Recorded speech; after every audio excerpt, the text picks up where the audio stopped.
Director అయినా కూడా ఎవరి సక్సెస్ క్రెడిట్ అనేది వాళ్ళకి దక్కుద్ది కదా. సో మరి యానిమల్కి సంబంధించి మీకు వచ్చిన the best compliment at least from the team అంటే మాట్లాడారు ఎవరన్నా మీకు వచ్చిన? ఎందుకంటే రీసెంట్ గా కోటి గారు కలిసారండి. Okay okay. ఒక ఇదిలో మా ఇంటి దగ్గర ఒక చిన్న ఇది ఉంటే వాళ్ళు రిలేషన్ ఉంటారు వచ్చి ఆయన కోటి గారు అన్నా నాకు ఎందుకంటే వాళ్ళే మాకు ఇన్స్పిరేషన్.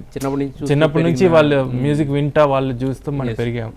సో వాళ్ళు చూసి ప్రైజ్ చేయడం అనేది చాలా నాకు ఏమన్నారు, చాలా బాగుంది హర్ష, నేను చూశాను, అదిరిపోయిందిరా అది ఇది అని చెప్పి నేను అన్నాను.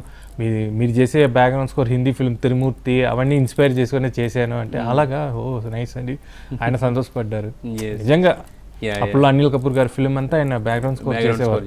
అదే మరి రణ్వీర్ కపూర్ దగ్గర నుంచి ఏం కాంప్లిమెంట్స్ రాలేదా ఈ సినిమాకి? పార్టీ సవి జర్నీ కదా వచ్చిందండి. అక్కడ మేము బ్యాక్గ్రౌండ్స్ కూడా వెళ్ళేటప్పుడు ఆయన ప్రైజ్ చేశారు.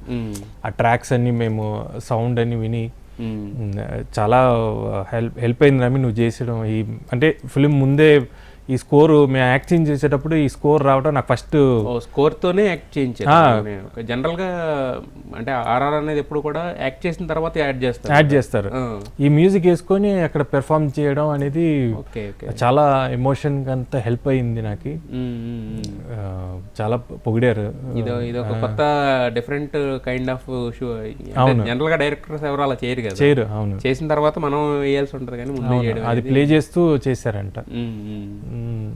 రణబీర్ గారు చెప్పడం నాకు ఆనందం అనిపించింది.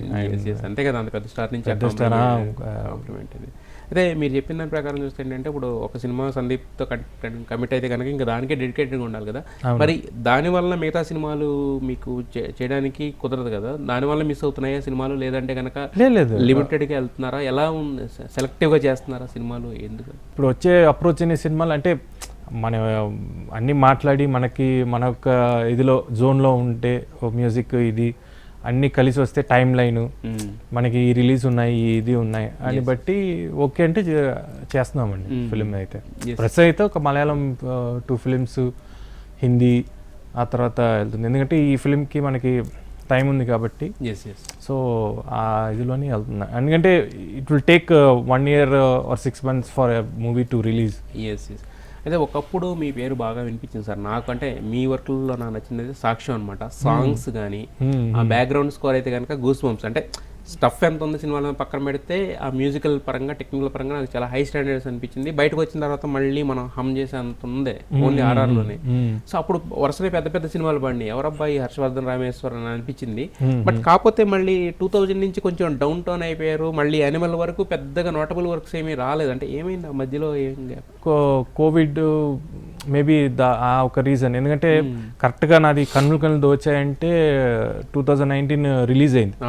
రిలీజ్ అయినా ఒక సెకండ్ వీక్లోనే కోవిడ్ వచ్చి ఆ మూవీకి కూడా కొద్దిగా డౌన్ అయింది. అంటే ఇంకా థియేటర్లు మూసేయడాలు ఇవన్నీ జరగడం వల్ల ఇంకా అలాగా అదే లాస్ట్. ఇంకా దాని తర్వాత నేను మూవీస్ ఏమి ఇంకా సైన్ చేయలేదు. అప్పుడే అప్రోచ్ అడుగుతున్నారు, ఆ టైంలో ఇది రావటం అది బ్రేక్ అయిపోయింది.